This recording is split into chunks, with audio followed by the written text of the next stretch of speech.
Dear student, उजाला academy में आपका स्वागत है। आज के इस वीडियो में हम बात करेंगे सीटेट में पूछे जाने वाले सीडीपी के कुछ इंपॉर्टेंट क्वेश्चंस पर। ये सभी क्वेश्चन प्रीवियस ईयर के क्वेश्चन पेपर में पूछे गए, तो यह वीडियो बहुत ही इंपॉर्टेंट होने वाला है, तो इसे एंड तक जरूर देखिएगा। और यदि चैनल पर नए हैं तो चैनल को सब्सक्राइब कर लें और बेल आइकन को भी प्रेस कर लें, ताकि मेरा हर एक वीडियो आप तक पहुँचता रहे और आपकी तैयारी अच्छे से होती रहे। और यदि आपने अभी तक मेरी पिछली वीडियोस को नहीं देखी तो चैनल पर जाकर देख लें, ताकि आपकी तैयारी में कोई कमी न रह जाए।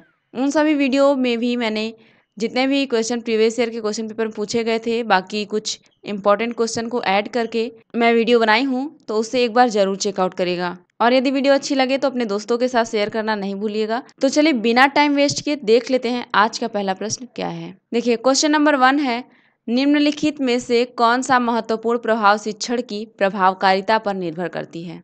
किसकी बात कर रहा है? जो शिक्षण की सबसे महत्वपूर्ण प्रभावकारिता होती है वो किस पर निर्भर करती है? क्या वो विद्यालय की संरचना पर निर्भर करती है, या फिर शिक्षक को विषय की समझ पर, शिक्षक की योग्यता पर, या फिर शिक्षक की लिखावट पर निर्भर करती है? आप लोग मेरे साथ आंसर करते चलिएगा, और जो भी आंसर होगा उसे कमेंट में बताते चलिएगा, और एट द एंड अपना आउट ऑफ 30 स्कोर कितना आया उसे भी जरूर शेयर करिएगा। देखिए, यहाँ पर बताना है जो प्रभावी शिक्षण होता है किस पर निर्भर करता है। क्या विद्यालय की संरचना पर? विद्यालय सुंदर होगा तो बच्चा तेज होगा, पढ़ने में बुद्धिमान होगा। क्या ऐसा होता है कभी? विद्यालय की संरचना मैटर नहीं करती है ना। विद्यालय की संरचना अगर झोपड़ी भी है, अगर आप ज्ञान प्राप्त कर रहे हैं, अगर सीख पा रहे हैं तो बहुत अच्छी बात है ना। तो विद्यालय की संरचना शिक्षण कार्य पर, शिक्षा में कोई भूमिका नहीं रोल करता है, तो इस ऑप्शन को हटा दीजिए। विद्यालय की संरचना है ना, ये प्रभाव नहीं डालता है शिक्षण कार्य में। देखिए, सेकेंड आंसर है शिक्षक को विषय की समझ। अगर शिक्षक को विषय की समझ नहीं होगी तो ये शिक्षण पर प्रभाव डालेगा, यानी कि ये ऑप्शन करेक्ट हो जाएगा।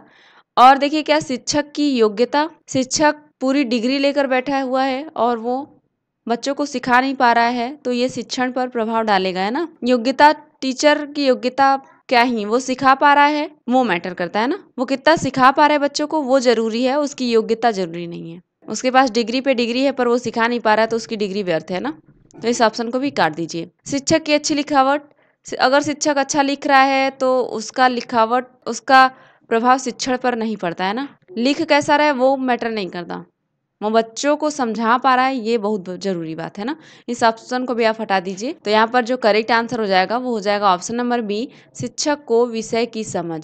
शिक्षक को विषय की समझ होगी तभी वो अपना टीचिंग कार्य अच्छे से कर पाएगा और बच्चों को समझा पाएगा। यानी कि शिक्षक को विषय की समझ, ये सबसे महत्वपूर्ण प्रभाव शिक्षण की प्रभावकारिता पर निर्भर करती है, यानी कि ये निर्भर करता है शिक्षण कार्य पर। ठीक है, यानी कि ऑप्शन नंबर बी इस क्वेश्चन का राइट आंसर हो जाएगा। आगे क्वेश्चन नंबर 2, शिक्षक निम्नलिखित के लिए शिक्षण संबंधी सहायता सामग्री का उपयोग करते हैं। अगर कोई शिक्षक है वो पढ़ाने के लिए शिक्षा संबंधी जो सहायक सामग्रियां आती हैं, दृश्य श्रव्य सामग्रियां ऐसी, उसका अगर प्रयोग करता है तो किस लिए करता है? क्या वो करता है छात्रों को प्रभावित करने के लिए, या फिर करता है शिक्षण को रोचक बनाने के लिए, छात्रों को एकाग्रचित्त बनाने के लिए, या फिर छात्रों के अंदर शिक्षण रखने के लिए? बताइए जल्दी से, क्या हो जाएगा राइट आंसर? क्या जो उसने शिक्षण सहायक सामग्रियों का प्रयोग करके पढ़ाया है तो उससे वो शिक्षण बच्चों के अंदर रह पाएगा? जरूरी है, आप गारंटी लेते हैं? हाँ, बच्चे सीख पाएंगे अच्छी तरीके से, ये अच्छी बात है। एकाग्रचित हो पाएंगे, केवल एकाग्रचित मैटर नहीं करता है ना। केवल एकाग्रचित करके क्या करेंगे आप, वो कुछ नहीं सीखे तो। ठीक है, तो इस ऑप्शन को भी काट दीजिए, उतना सुटेबल आंसर नहीं है। शिक्षण कार्य अगर रोचक बनाता है वो, तो बच्चे ज्यादा से ज्यादा सीखने के लिए सोचते हैं, सीखते भी हैं। यानी कि जो शिक्षण संबंधी सहायक सामग्रियां होती हैं उसका उपयोग किया जाता है शिक्षण को रोचक बनाने के लिए, यानी कि ये ऑप्शन करेक्ट हो जाएगा। देखिए, ऑप्शन नंबर 1 दिया है छात्रों को प्रभावित करने के लिए। क्या उन्हें अट्रैक्ट करने के लिए, प्रभावित करने के लिए शिक्षण सहायक सामग्री का प्रयोग किया जाएगा? नहीं, इसे भी हटा दीजिए। यानी कि यहाँ पर ऑप्शन नंबर बी करेक्ट हो जाएगा। शिक्षण सहायक सामग्री जो आती है उसका प्रयोग किया जाता है शिक्षण को रोचक बनाने के लिए। ठीक है, रुचि ले बच्चे ताकि और अच्छे तरीके से, बेहतरीन तरीके से सीख पाए, इसलिए सहायक सामग्रियों का प्रयोग किया जाता है। यानी कि ऑप्शन नंबर बी इस क्वेश्चन का राइट आंसर हो जाएगा। आगे क्वेश्चन नंबर 3, यदि बुलाए जाने पर कुछ छात्रों के माता पिता यानी कि अभिभावक आकर आप शिक्षक से नहीं मिलते तो शिक्षक क्या करना चाहिए? अगर आप एक शिक्षक हैं, किसी कारणवश बच्चे के माता पिता या अभिभावक जो उनकी देख रेख कर रहे हैं उनसे आप मिलना चाहते हैं पर वो मिल नहीं रहे हैं, तो आप एक शिक्षक होने के नाते क्या करेंगे? क्या आप ऐसा करेंगे कि माता पिता को लिखना चाहिए, आप लिखेंगे, माता पिता को पत्र लिखेंगे, लिख कर क्या करेंगे? हो सकता है वो पहुंचेगा उनके पास, नहीं पहुंचेगा, बच्चा फाड़ कर फेंक देगा, ऐसा भी तो कर सकता है बच्चा ना। तो माता पिता को लिखना चाहिए, ये तरीका नहीं अपनाएंगे, बच्चा फाड़ कर चिट फेंक भी सकता है ना। जाकर उनसे मिलना चाहिए, अगर कोई बात है बच्चे की और उनको माता पिता को बतानी है और जरूरी बात है, तो ऐसी कंडीशन में अगर उनके माता पिता आपसे आकर नहीं मिल रहे हैं, बार बार बुलाए जाने पर भी नहीं मिल रहे हैं, तो ऐसे कंडीशन में आप क्या करेंगे? स्वयं जाकर उनसे मिलेंगे, यानी कि ये आंसर सही हो जाएगा। उनसे जाकर मिलने का डिसीजन लेंगे आप, है ना। या फिर देखिए, वैसे छात्रों को दंडित करना, दंड जहां दिखे वहीं पे काट दीजिएगा, दंडित किसी बच्चे को नहीं करना है किसी भी केस में, ठीक है। वैसे छात्रों को अनदेखा भी नहीं करना है, ऐसे आंसर को देखते ही काट दीजिएगा, मैं बता रही हूँ, है ना। आपका आंसर सही निकल कर आ जाएगा, ऐसे आप देख के भी काट देंगे तो आंसर ऐसे ही निकल कर आने वाला है। देखिए, अनदेखा किसी भी बच्चे को नहीं करना है, चाहे बच्चा पढ़ने में तेज है, कमजोर है या फिर मीडियम है, किसी भी बच्चे को अनदेखा नहीं करना है या फिर दंडित नहीं करना है, ऐसा कोई कदम नहीं उठाएंगे आप। एक टीचर, अच्छा टीचर ऐसा कार्य नहीं करता, है ना। यानी कि ऐसी स्थिति में आप अगर किसी के बच्चे के माता पिता से मिलना चाहते हैं और उनके पापा मम्मी अगर आपसे नहीं मिल रहे हैं, तो ऐसी स्थिति में आप उनसे स्वयं जाकर मिलेंगे, है ना। यानी कि ऑप्शन नंबर बी यहाँ पर करेक्ट हो जाएगा। स्वयं जाकर मिलने का निर्णय लेंगे और उनसे मिलेंगे और अपनी बात को कहेंगे जो बात बतानी है उनसे, ठीक है। आई होप आपको समझ में आया होगा, यानी कि ऑप्शन नंबर बी इस क्वेश्चन का राइट आंसर हो जाएगा। आगे क्वेश्चन नंबर 4, किसी पठन सामग्री को एक रूप में पढ़ाना। देखिए, यहाँ पर जो ब्लैंक दिया है यहीं पे भरना है ना। पढ़ाई के रूप में जाना जाता है, एक रूप में किसी पठन सामग्री की को जो अगर एक रूप में पढ़ाना, पढ़ाई किस रूप में जाना जाता है, पढ़ाई के किस रूप में जाना जाता है, जल्दी से बताइए। देखिए, ऑप्शन दिया गया है बंटित, सामूहिक, अंतरालिक, इनमें से कोई नहीं। एक रूप में जो पढ़ाना होता है, पढ़ाई के रूप में जाना जाता है, वो सामूहिक होता है ना। समावेशी शिक्षा का आप नाम सुने होंगे। एक रूप में पढ़ाना, किसी बच्चे के साथ पक्षपात नहीं करना, है ना, सभी बच्चों को एक साथ शामिल करके पढ़ाना, सामूहिक शिक्षा ऐसा होता है। लेकिन यहाँ पर ऑप्शन देखिए क्या दिया है, बंटित दिया है, ये नहीं हो जाएगा। समूहित जब सब बच्चे समूह में कार्य करेंगे तब आता है ऐसा आंसर। अंतरालिक, गैप करके, अंतराल करके, बिल्कुल नहीं ना। यानी कि अपने पास ऑप्शन नंबर डी निकल कर आ चुका है, इनमें से कोई नहीं। इनमें से कोई नहीं ऑप्शन यहाँ पर सही हो जाएगा। किसी पठन सामग्री को एक रूप में पढ़ाना समावेशी शिक्षा के अंदर आएगा, समावेशी पढ़ाई के रूप में जाना जाता है, लेकिन यहाँ पर ऐसा कोई ऑप्शन नहीं दिया गया है, इसलिए ऑप्शन नंबर डी सही हो जाएगा, इनमें से कोई नहीं। आगे क्वेश्चन नंबर 5, पाठ्यचर्या निर्माण को कार्य माना जाता है। जो पाठ्यचर्या का कार्य निर्माण होता है उसको क्या माना जाता है? एक नेमी कार्य होता है या फिर एक विशेषज्ञता कार्य नहीं, एक अत्यधिक विशेषज्ञता कार्य, एक महत्वपूर्ण कार्य नहीं। क्या पाठ्यचर्या का निर्माण करना ये जो कार्य होता है वो महत्वपूर्ण कार्य नहीं है? काट दीजिए, ऐसा नहीं है ना। और क्या विशेष कार्य नहीं है ये पाठ्यचर्या का निर्माण करना? ऐसे ऑप्शन को काट दीजिए। केवल नाम मात्र का कार्य है? ऐसा भी नहीं है ना। पाठ्यचर्या का निर्माण करना एक बहुत ही महत्वपूर्ण कार्य है, यानी कि एक अत्यधिक विशेषज्ञता का कार्य है, इसलिए ऑप्शन नंबर सी यहाँ पर करेक्ट हो जाएगा, ठीक है, याद रखिएगा। और ये क्वेश्चन कई बार एग्जाम में पूछा गया है, तो इसे इंपॉर्टेंट में भी नोट कर लीजिएगा। देखिए आगे क्वेश्चन नंबर 6, विद्यार्थियों की प्रशंसा की जानी चाहिए। देखिए, जो विद्यार्थियों की प्रशंसा है आप कब करेंगे? क्या एकांत में करेंगे, अलग से करेंगे, या फिर लोगों के बीच में करेंगे, व्यक्तिगत रूप से करेंगे? बताइए, अगर आप एक टीचर हैं तो विद्यार्थियों की प्रशंसा करनी होगी तो कब करेंगे? बताइए जल्दी से, क्या हो जाएगा करेक्ट आंसर? देखिए, अगर आप एक टीचर हैं या फिर कहीं भी अगर विद्यार्थियों की प्रशंसा करनी है तो एकांत में नहीं करेंगे। ये गलती मत करिएगा कि एकांत में ले जाकर उसकी प्रशंसा कर देंगे, तो उससे बच्चा मोटिवेट नहीं होगा, कुछ नहीं होगा उसके। वो सोचेगा कि इतनी मेहनत करने के बाद भी कोई प्रशंसा तारीफ करने वाला नहीं मिला, वो भी कर रहा है एकांत में कर रहे हैं ना, तो इससे बच्चा डीमोटिवेट होगा ना। तो एकांत में करने का डिसीजन नहीं लेंगे और अलग से बच्चे को बुला के करेंगे नहीं, है ना। लोगों के बीच में करेंगे, सबके बीच में आप विद्यार्थियों की प्रशंसा करेंगे, ठीक है। व्यक्तिगत रूप से ये भी नहीं है ना। आप अगर विद्यार्थी की प्रशंसा करना चाहते हैं तो लोगों के बीच में करेंगे, ठीक है। लोगों के बीच में करेंगे ताकि बच्चा और मोटिवेट होगा और अच्छा कार्य करेगा और मन लगाएगा पढ़ाई में, ठीक है। यानी कि ऑप्शन नंबर सी इस क्वेश्चन का राइट आंसर हो जाएगा। आगे क्वेश्चन नंबर 7, निम्नलिखित में से क्या उस खांचे या रेंज को सूचित करता है जिसके भीतर किसी योग्यता या गुण के लिए किसी व्यक्ति प्रवीणता स्तर पर का फैसला किया जाता है? अब बताइए क्या है जब बच्चे की योग्यता गुण कि प्रवृत्ता स्तर का फैसला किया जाता है किस बेस पर किया जाता है? क्या वो ग्रेड के बेस पर किया जाता है, अंक के बेस पर, ग्रेड एवं अंक दोनों के बेस पर, या फिर इनमें से कोई नहीं? देखिए, आप जो बच्चे की योग्यता, गुण है या फिर कुछ भी है, उसकी जो प्रवृत्ता है उसको किया जाता है ग्रेड के हिसाब से। फैसला किस पर किया जाएगा? ग्रेड के हिसाब से फैसला किया जाता है कि वो प्रवीण है कि नहीं, है ना। याद रखिएगा, उसका जो प्रवृत्ता का स्तर का फैसला लिया जाता है ग्रेड के अनुसार लिया जाता है। ग्रेड याद रखेंगे आप, है ना, कई बार एग्जाम में पूछा गया क्वेश्चन है, तो ग्रेड अब चलता है, ठीक है। यानी कि ऑप्शन नंबर ए इस क्वेश्चन का राइट आंसर हो जाएगा। इसे इंपॉर्टेंट में भी आप नोट करेंगे, ठीक है, क्योंकि कई बार एग्जाम में पूछा गया क्वेश्चन है ग्रेड। अब ग्रेड के हिसाब से बच्चा फेल है, पास है, या फिर उसकी योग्यता क्या है, उसको जज किया जाता है, ठीक। आगे क्वेश्चन नंबर 8, अनुसंधान से पता चलता है कि हमारी पढ़ाई का कितना % हिस्सा दृश्य और श्रव्य अंगों के माध्यम से ग्रहण किया जाता है? दृश्य मतलब देखकर और श्रव्य मतलब सुनकर। यानी कि आप क्वेश्चन समझ गए होंगे कि जो अनुसंधान से पता चलता है, जो अनुसंधान किए गए उससे हमें पता चलता है कि जो हम पढ़ाई करते हैं उसका कितना % हिस्सा हम देखकर और सुनकर, जो अंग होते हैं देखने और सुनने वाले, इनसे ग्रहण करते हैं। बताइए, क्या वो 60% है, या फिर 85% है, 50% है, या फिर 95% है? बताइए क्या हो जाएगा करेक्ट आंसर।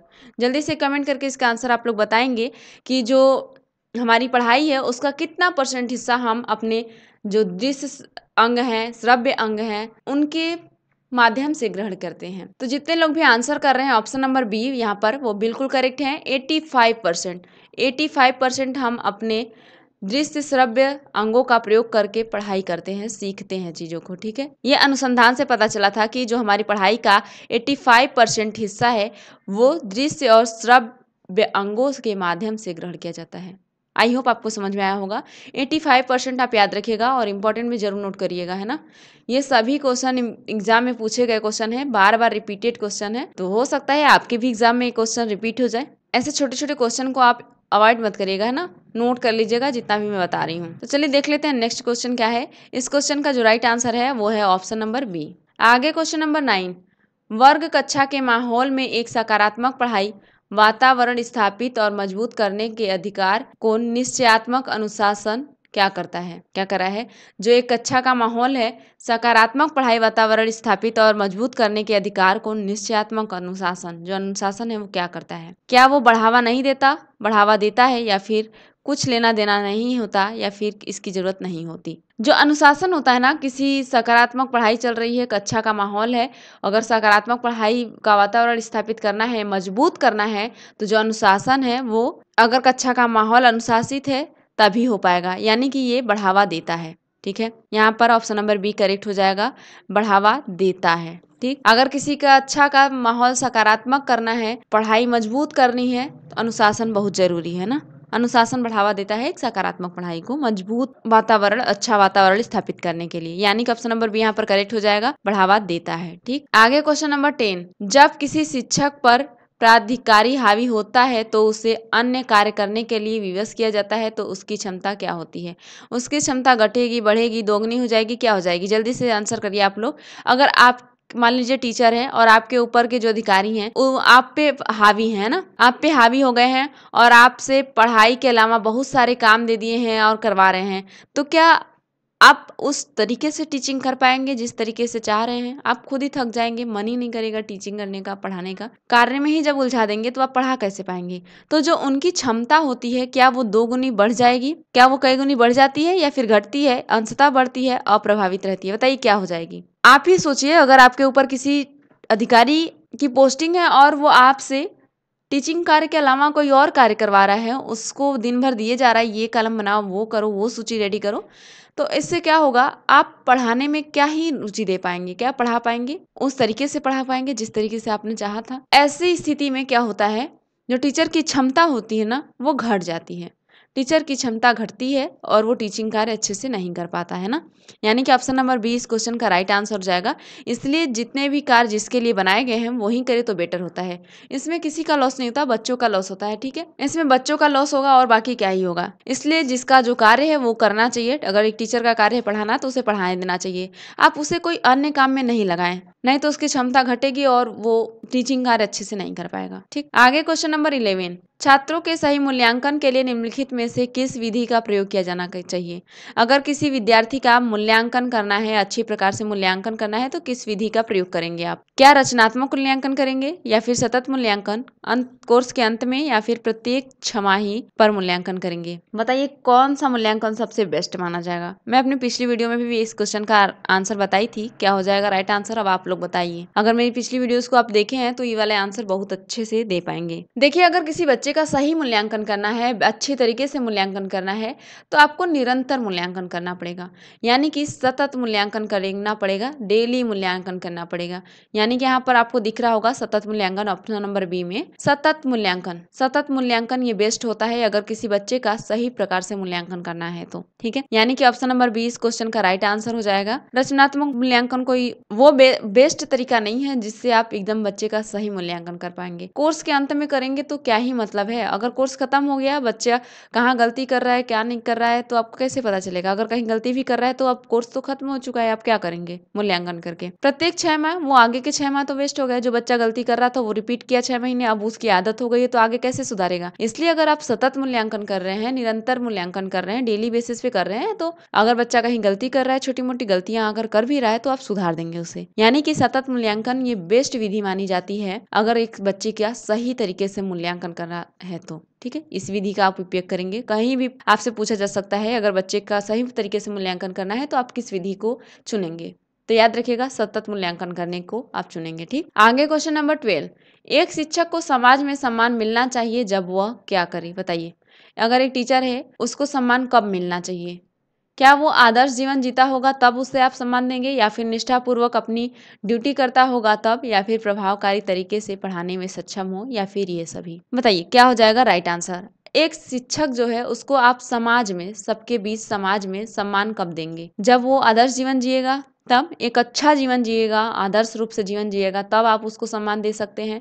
अगर अपनी ड्यूटी को निष्ठापूर्वक कर रहा है, मन लगाकर कर रहा है, तब उसको सम्मानित किया जा सकता है। और फिर प्रभावकारी तरीके से पढ़ाने में सक्षम है, अगर आप टीचिंग कार्य बहुत अच्छे तरीके से कर रहा है, प्रभावपूर्ण कर रहा है, प्रभावी तरीके से कर रहा है, तो भी उसको समाज में सम्मान मिलना चाहिए। यानी कि यहाँ पर जो तीनों ऑप्शन दिए गए हैं ABC, वो सारे ही करेक्ट हैं, इसलिए ये सभी ऑप्शन नंबर डी यानी कि करेक्ट हो जाएगा। इस क्वेश्चन का जो राइट आंसर है वो है ऑप्शन नंबर डी, ये सभी। अगर एक टीचर है आदर्श जीवन जी रहा है तब भी उसे सम्मान आप समाज में देंगे, निष्ठापूर्वक कार्य कर रहा है, अपना ड्यूटी कर रहा है तो भी सम्मान मिलना चाहिए, पढ़ा रहा है अच्छे तरीके से, प्रभावकारी तरीके से टीचिंग कार्य कर रहा है तब भी मिलना चाहिए। यानी कि ये तीनों ही ऑप्शन बेस्ट है, तो आप तीनों के साथ जाएंगे, इसलिए ऑप्शन नंबर डी यहाँ पर करेक्ट हो जाएगा। आई होप आपको समझ में आया होगा यहाँ तक। तो चलिए देख लेते हैं अगला क्वेश्चन क्या है। देखिए आगे क्वेश्चन नंबर 13, निम्नलिखित में से किसे आप अधिगम की सबसे उचित परिभाषा मानेंगे। जो अधिगम होती है लर्निंग की सबसे अच्छी जो विधि है किसको मानेंगे आप, बताइए जल्दी से। क्या वो समस्याएं हल करना, ये अधिगम की सबसे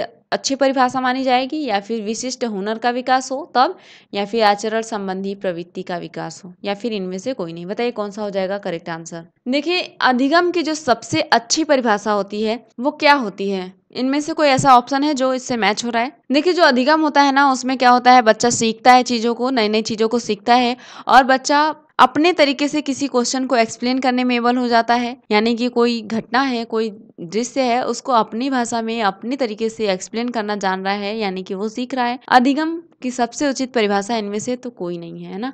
केवल समस्याएं को हल करना, ये कैसे हो सकता है, इसके साथ और भी कुछ ऐड रहता तो चले जाते इस ऑप्शन के साथ, पर केवल समस्याएं हल करना ये अधिगम की सबसे अच्छी परिभाषा नहीं है ना। विशिष्ट हुनर का विकास, केवल हुनर का विकास कर देंगे आप तो ये परिभाषा सबसे बेस्ट तो नहीं है। सबसे उचित परिभाषा की बात की जा रही है यहाँ पर, ये इसका ध्यान रखिएगा। केवल आचरण संबंधी प्रवृत्ति, अच्छे आचरण आ जाएंगे तब आप सीख रहे हैं, इसका मतलब है ये भी नहीं है ना। यानी कि इनमें से कोई ऐसा ऑप्शन नहीं है जो अधिगम की सबसे अच्छी परिभाषा हो, है ना। मैंने अधिगम की सबसे अच्छी परिभाषा बता दी है, जब बच्चा अपने तरीके से आंसर कर पाए, अपनी भाषा में आंसर कर पाए, अपनी दृष्टिकोण रख पाए, समस्या हल कर पाए, सभी चीज़ों में परिपूर्ण हो तो वो अधिगम माना जाएगा, है ना। हुनर विकसित हो जाए, आचरण संबंधी, ये सारे ही हो, ये सभी होता तो इसके ऑप्शन के साथ चल जाते, पर इनमें से कोई नहीं चलिएगा, किसी एक के साथ मत जाइएगा, है ना। यानी कि ऑप्शन नंबर डी इस क्वेश्चन का राइट आंसर हो जाएगा। आगे क्वेश्चन नंबर 14, कोई व्यक्ति एक प्रभावकारी तरीके से एक हुनर कैसे सीख सकता है। अगर कोई व्यक्ति है उसको प्रभावकारी तरीके से हुनर सीखना है तो कैसे सीख सकता है। क्या अवलोकन करके सीख सकता है, सुनकर सीख सकता है, पढ़कर, खुद करके। बताइए। आप खुद सोचिए, अगर कोई व्यक्ति है, कोई बच्चा है, तो सबसे प्रभावकारी तरीके से एक हुनर, कोई हुनर हो, कलाकारी हो, उसको कैसे सीख सकता है? मान लीजिए डांस ही सीखना है ना, डांस ही सीखना है तो आप कैसे सीख सकते हैं? ये भी एक हुनर ही है, कला ही है ना। अवलोकन करके अवलोकन करेंगे तो क्या आप सीख पाएंगे? नहीं। सुनकर, केवल अगर आप सुन रहे हैं, देख रहे हैं तो डांस सीख पाएंगे या कोई चीज कर पाएंगे, सीख पाएंगे? नहीं। पढ़कर, डांस के बारे में आपने पढ़ लिया तो क्या आप कर पाएंगे? बिल्कुल नहीं। जब तक आप स्वयं नहीं करेंगे कोई भी कार्य, तब तक कोई हुनर कैसे सीखेंगे? किसी भी हुनर को सीखने के लिए उसमें लगना पड़ता है, उसको खुद करना पड़ता है, तब आप सीख पाएंगे। यानी कि ऑप्शन नंबर डी इस क्वेश्चन का राइट आंसर होगा। आई होप आपको यहाँ तक समझ में आया होगा। आगे क्वेश्चन नंबर 15, वर्णमाला की पहचान किस वर्ष की आयु में शुरू होती है? एक बच्चा है, उसको वर्णमाला की पहचान किस वर्ष की आयु में हो जाती है? बताइए जल्दी से। जब वो 6 साल का हो जाता है तब, या फिर 5 वर्ष, 4 वर्ष, 3 वर्ष? बताइए क्या हो जाएगा करेक्ट आंसर? फटाक से आंसर करेंगे आप लोग, क्या हो जाएगा करेक्ट आंसर? देखिए, अगर जो वर्णमाला है उसकी पहचान बच्चा कब शुरू कर देता है, तो याद रखिएगा, वर्णमाला की पहचान बच्चा शुरू कर देता है, पहचानना शुरू कर देता है 3 वर्ष की आयु में। 3 वर्ष की आयु में एक बच्चा वर्णमाला की पहचान करना स्टार्ट कर देता है, याद रखिएगा, ठीक है। यानी कि ऑप्शन नंबर डी इस क्वेश्चन का राइट आंसर हो जाएगा। आगे क्वेश्चन नंबर 16, विद्यार्थियों में सामाजिक विकास विकसित करने हेतु एक अध्यापक को चाहिए कि वह जाने।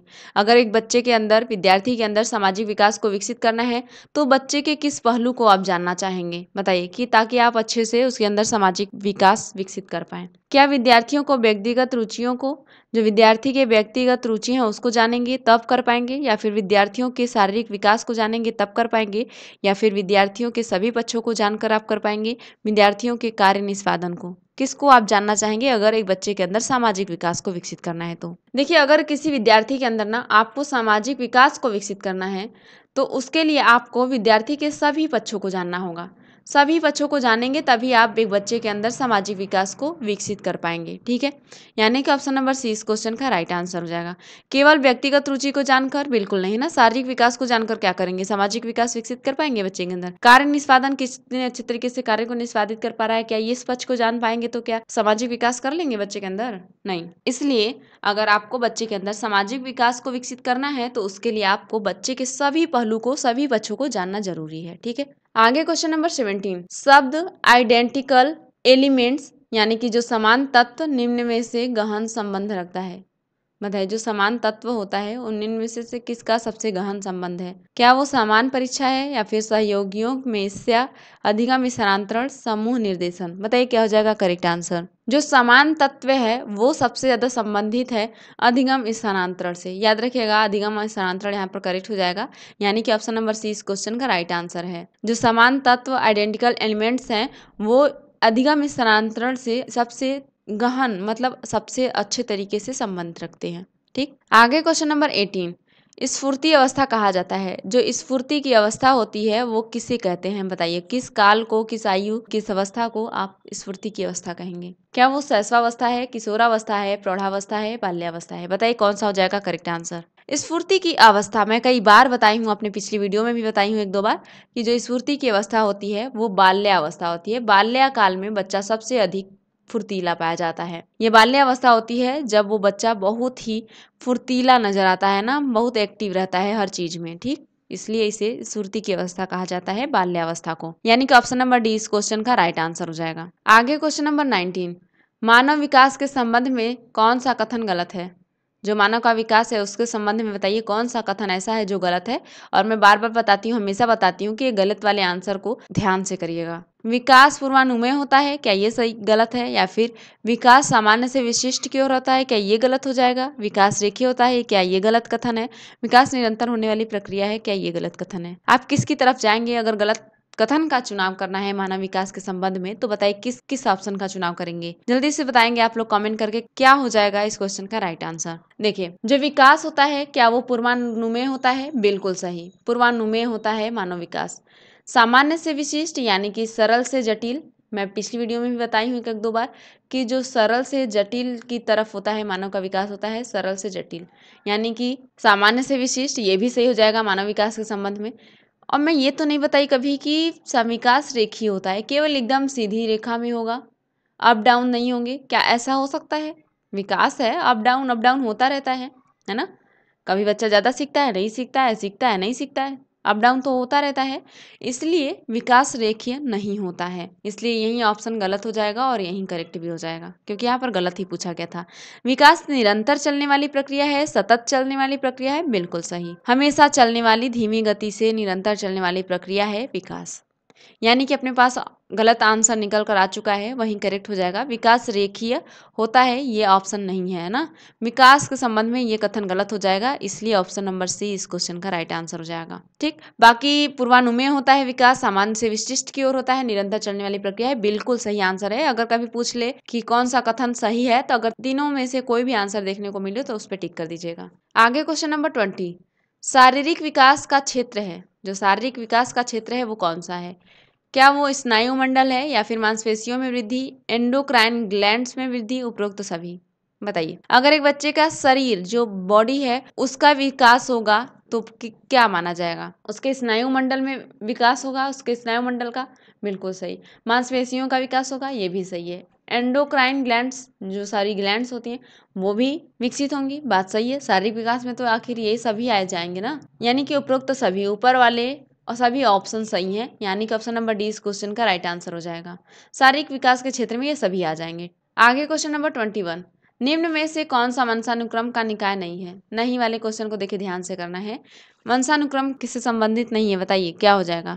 क्या वो समानता है, विभिन्नता है, प्रत्यागमन है, अभिप्रेरणा है? देखिए जो वंशानुक्रम है ये तो बात सही है, समानता, अपने पूर्वजों से हम एकदम समान कभी कभी दिखते हैं ना, मम्मी जैसे हम दिखते हैं, समानता पाई जाती है, बिल्कुल सही है। विभिन्नता भी पाई जाती है, प्रत्यागमन भी पाया जाता है ना, कॉपीज, पापा की आंखें, है ना, ऐसे मम्मी के बाल, आपको प्रत्यागमन भी पाया जाएगा, भिन्नता भी पाया जाएगी, समानता भी पाया जाएगा, ये वंशानुक्रम से संबंधित होते हैं। नहीं पूछा गया है तो क्या अभिप्रेरणा यानी कि मोटिवेशन आपको वंशानुक्रम से मिलेगा? क्या आप अपने वंशानुक्रम से मोटिवेशन भी लेके आते हैं? क्या आपके दादाजी बहुत मोटिवेटेड रहते थे तो क्या जरूरी है आप भी रह पाएंगे? है ना, बिल्कुल नहीं। ये जो मोटिवेशन है वो आपको खुद से आता है ना, आप जब किसी की बातें सुनेंगे मोटिवेट हो जाएंगे। ये अभिप्रेरणा जो होती है ये बाहरी चीज़ है, कोई वंशानुक्रम चीज़ नहीं है ना। लोगों द्वारा प्रेरणा दी जाती है, अभिप्रेरणा दी जाती है, जिससे हम सीखते हैं, मोटिवेट होते हैं।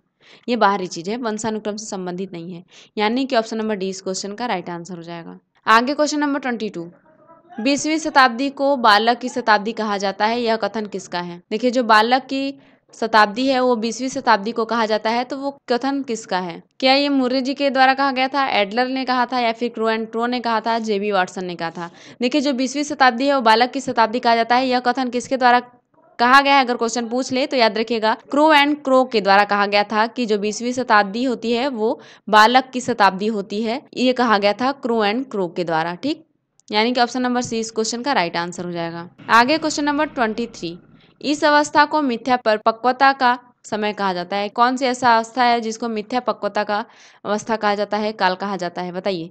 क्या वो शैशवावस्था है, बाल्यावस्था है, किशोरावस्था है, प्रौढ़ावस्था है? बताइए क्या हो जाएगा करेक्ट आंसर। देखिए जो मिथ्या परिपक्वता होती है, जिसमें बच्चा झूठ पर भी बिलीव कर लेता है, मिथ्या परिपक्वता वो होती है कौन सी अवस्था? बताइए जल्दी से, मिथ्या पक्वता की अवस्था कौन सी होती है? जितने लोग भी आंसर कर पा रहे हैं ऑप्शन नंबर बी वो बिल्कुल करेक्ट है। बाल्यावस्था होती है मिथ्या परिपक्वता का समय। ठीक, यानी कि ऑप्शन नंबर बी इस क्वेश्चन का राइट आंसर हो जाएगा। आगे क्वेश्चन नंबर 24, शैशवावस्था की विशेषता नहीं है।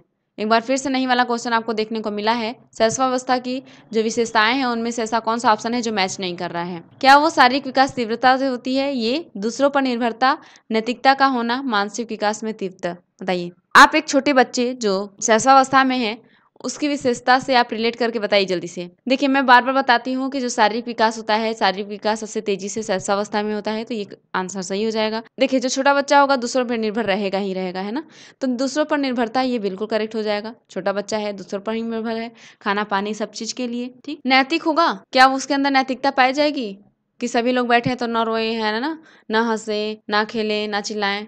क्या नैतिक होगा बच्चा, छोटा बच्चा? नहीं, बिल्कुल नहीं होगा ना, काट दीजिए इसे। विकास में तीव्रता उसके जो विकास होता है शिशुअवस्था में बहुत तेजी से होता है, बिल्कुल सही। यानी कि ये option number A, B, D बिल्कुल करेक्ट हो जाएंगे। तो यहाँ पर गलत पूछा गया था, तो नैतिकता का होना ये ऑप्शन नहीं हो सकता, ये विशेषता नहीं हो सकती एक शिशुअवस्था बालक की। ठीक है, नैतिक नहीं पाया जाता बच्चा जब शिशुअवस्था में रहता है, इसलिए ऑप्शन नंबर सी इस क्वेश्चन का राइट आंसर हो जाएगा। आगे क्वेश्चन नंबर 25। देखिए एक बार भी आपके सामने और आया है, शिशुअवस्था की मुख्य विशेषता नहीं है।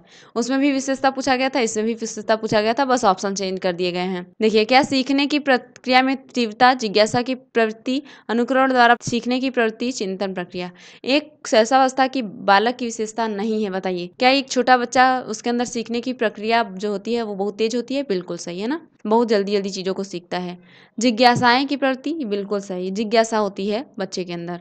अनुकरण दूसरों के द्वारा देखकर सीखता है, बच्चा हम लोग जैसे करते हैं, ताली पीटते हैं, ताली पीटता है छोटा बच्चा है ना, तो अनुकरण द्वारा भी सीखने की प्रवृत्ति होती है एक शिशुअवस्था बालक की। पर क्या वो सोचता है, चिंता करता है किसी चीज का? बिल्कुल नहीं। ऑप्शन नंबर डी इस क्वेश्चन का राइट आंसर हो जाएगा। चिंतन प्रक्रिया ये कोई विशेषता नहीं है शिशुअवस्था में जो बालक होता है। आई होप आपको यहाँ तक समझ में आएगा। तो चलिए देख लेते हैं अगला क्वेश्चन। आगे क्वेश्चन नंबर 26। किस मनोवैज्ञानिक के अनुसार विकास एक सतत धीमी धीमी प्रक्रिया है? विकास निरंतर चलने वाली, ये मैं बार बार बता दे रही हूँ कि निरंतर चलने वाली प्रक्रिया है विकास, ठीक, और धीमी धीमी प्रक्रिया है ये। तो किसने कहा था, ये पूछा है, किस मनोवैज्ञानिक के अनुसार है ये? क्या वो काल्सनिक, पियाजे, स्किनर, हर्लाक? बताइए कौन सा हो जाएगा करेक्ट आंसर, कि जो विकास है वो सतत और धीमी प्रक्रिया है, यह किसके द्वारा कहा गया था या किसके अनुसार है? बताइए जल्दी से। तो देखिए जितने लोग भी आंसर कर रहे हैं ऑप्शन नंबर डी हर्लाक, वो बिल्कुल सही है। यह कथन हर्लाक जी का है कि विकास एक सतत और धीमी धीमी प्रक्रिया है, धीमी गति से चलने वाली प्रक्रिया है। ठीक, ऑप्शन नंबर डी इस क्वेश्चन का राइट आंसर हो जाएगा। हर्लाक जी का नाम याद रखिएगा। आगे क्वेश्चन नंबर 27। बिग व हेट की विशेषताओं को सर्वोत्तम रूप से व्यक्त करने वाला एक शब्द परिवर्तन शारीरिक, सामाजिक और मनोवैज्ञानिक होता है। बताइए क्या हो जाएगा करेक्ट आंसर? क्या वो शैशवावस्था हो जाएगा, बाल्यावस्था हो जाएगा, किशोरावस्था हो जाएगा, प्रौढ़ावस्था हो जाएगा? बताइए क्या हो जाएगा राइट आंसर। देखिए किस अवस्था में बच्चे के अंदर शारीरिक परिवर्तन आता है, बहुत सारे सामाजिक परिवर्तन आते हैं, मन में चिंताएं भरी रहती है, क्रोध की अवस्था होती है, कौन सी अवस्था होता है बता दीजिए आप, मैं बार बार बताई हूँ इस क्वेश्चन को। तो ऑप्शन नंबर सी जो लोग दे रहे हैं आंसर वो बिल्कुल करेक्ट है। किशोरावस्था में शारीरिक चेंजेस आते हैं, बॉडी चेंजेस आते हैं, परिवर्तन होता है शरीर की ढांचे, और सामाजिक प्रॉब्लम आती है, मनोवैज्ञानिक मन में बहुत सारी चीजें भरती है, तूफान भरा रहता है, विस्फोट की अवस्था कहलाती है, बाकी बड़ों से लड़ते हैं या उनको आत्मसम्मान चाहिए होता है, बहुत सारी विशेषताएं हैं किशोरावस्था की, याद रखिएगा ना। यानी कि ऑप्शन नंबर सी इस क्वेश्चन का राइट आंसर हो जाएगा। आगे क्वेश्चन नंबर 28। मानव विकास कुछ विशेष सिद्धांतों पर आधारित है, निम्न में से कौन सा मानव विकास का सिद्धांत नहीं है? नहीं वाला क्वेश्चन एक बार फिर से आपके सामने है, बताइए कौन सा आंसर इसमें से गलत है? क्या वो निरंतरता है, अनुक्रमिकता है, सामान्य से विशिष्ट है, या फिर प्रतिवर्ती है? इनमें से ऐसा कौन सा आंसर है जो मैच नहीं कर रहा है? सिंपल वे में बताइए आप। निरंतरता होती है, निरंतर चलने वाली प्रक्रिया है, बिल्कुल सही। अनुक्रमिकता भी होती है, सामान्य से विशिष्ट यानी कि सरल से जटिल की ओर होती है विकास, बिल्कुल सही है। प्रतिवर्ती नहीं होती है ना, मानव विकास के सिद्धांत से ये संबंधित नहीं है प्रतिवर्ती, यानी कि ऑप्शन नंबर डी इस क्वेश्चन का राइट आंसर हो जाएगा। याद रखिएगा प्रतिवर्ती कोई मानव विकास से संबंधित या फिर इसके सिद्धांतों पर आधारित नहीं होती है। बाकी ये तीनों ही ऑप्शन मानव विकास के संबंध में बिल्कुल सही है। आगे क्वेश्चन नंबर 29। विकास कभी न समाप्त होने वाली प्रक्रिया है, यह विचार किससे संबंधित है? देखिए बिल्कुल बात सही है कि विकास कभी न समाप्त होने वाली प्रक्रिया है, निरंतर चलने वाली प्रक्रिया है ये। तो बताइए कौन सा करेक्ट आंसर हो जाएगा इसके लिए? एकीकरण सिद्धांत से संबंधित है, या फिर अंतःक्रिया का सिद्धांत से, अंतः संबंध के सिद्धांत से, या फिर निरंतरता के सिद्धांत से? बताइए विकास जो है कभी न समाप्त होने वाली प्रक्रिया है, तो यह विचार किस सिद्धांत से संबंधित है? क्या एकीकरण से? बिल्कुल नहीं ना। अंतःक्रिया एक दूसरे से संबंधित है? नहीं। अंतः संबंधित अंदर से संबंधित है, एक दूसरे के साथ संबंध रखते हैं, बिल्कुल काट दीजिए। देखिए जो सतत समाप्त, अगर कोई चीज समाप्त नहीं होगी, सतत चलेगी तो निरंतर ही तो आएगा इसमें अंदर, निरंतरता का सिद्धांत है ना। यानी कि ऑप्शन नंबर डी इस क्वेश्चन का राइट आंसर हो जाएगा। निरंतरता का सिद्धांत है, विकास कभी न समाप्त होने वाली प्रक्रिया अगर पूछ ले तो यह विचार निरंतरता के सिद्धांत से संबंधित है, यानी कि ऑप्शन नंबर डी इस क्वेश्चन का राइट आंसर हो जाएगा। देखिए आगे लास्ट क्वेश्चन नंबर 30 इस वीडियो का लास्ट क्वेश्चन है ये। व्यक्तिगत शिक्षार्थी एक दूसरे से किस में भिन्न होते हैं? बताइए जो व्यक्तिगत शिक्षार्थी होते हैं वो एक दूसरे से किस स्थिति में भिन्न पाए जाते हैं? क्या वो वृद्धि एवं विकास के सिद्धांतों में भिन्न पाए जाएंगे, क्या फिर विकास की दर में, विकास क्रम में, विकास के सामान्य सामान्य क्षमता में। किस में भिन्न पाए जाते हैं बच्चे? देखिए, वृद्धि एवं विकास के सिद्धांतों में, विकास के दर में या फिर विकास क्रम में, सामान्य क्षमता में। बताइए कौन सा हो जाएगा करेक्ट आंसर? तो देखिए, जितने लोग भी आंसर कर पा रहे हैं ऑप्शन नंबर बी वो बिल्कुल सही है। विकास की दर में प्रत्येक बच्चा, जो बच्चे होते हैं एक दूसरे से भिन्न पाए जाते हैं। व्यक्तिगत शिक्षार्थी जो होते हैं वो विकास की दर में बिल्कुल भिन्न पाए जाते हैं, एक दूसरे से भिन्न भिन्न होते हैं। सबका विकास अलग अलग होता है ना, इसलिए विकास की जो दर होगी वो भिन्न भिन्न होगी, अलग अलग होगी। यानी कि ऑप्शन नंबर बी इस क्वेश्चन का राइट आंसर हो जाएगा। दोस्तों, आई होप आपको यहाँ तक समझ में आया होगा, और यदि यह वीडियो अच्छा लगा है तो अपने दोस्तों के साथ शेयर कर दें और वीडियो को लाइक भी कर दें। और यदि चैनल पर नए हैं तो चैनल को सब्सक्राइब कर लें और बेल आइकन को भी प्रेस कर लें, ताकि मेरा हर एक वीडियो आप तक पहुंचता रहे और आपकी तैयारी अच्छी तरीके से होती रहे। और यदि आपने अभी तक मेरी पिछली वीडियोस को नहीं देखी है तो चैनल पर जाकर देख लें। और यदि मेरी पिछली वीडियो आपको नहीं मिल रही हो तो मेरे चैनल पर जाइए और प्लेलिस्ट में जाकर देखिए, सीटेट 2024 के नाम से प्लेलिस्ट बनी हुई है, तो उसमें सारी वीडियो है, उसे जरूर एक बार चेकआउट करिएगा, क्योंकि उसमें भी मैंने इंपॉर्टेंट क्वेश्चन को कराया है। और वीडियो को शेयर करना नहीं भूलिएगा, है ना। तो चलिए, मैं मिलूंगी आपसे नेक्स्ट वीडियो में, तब तक के लिए टाटा बाय बाय।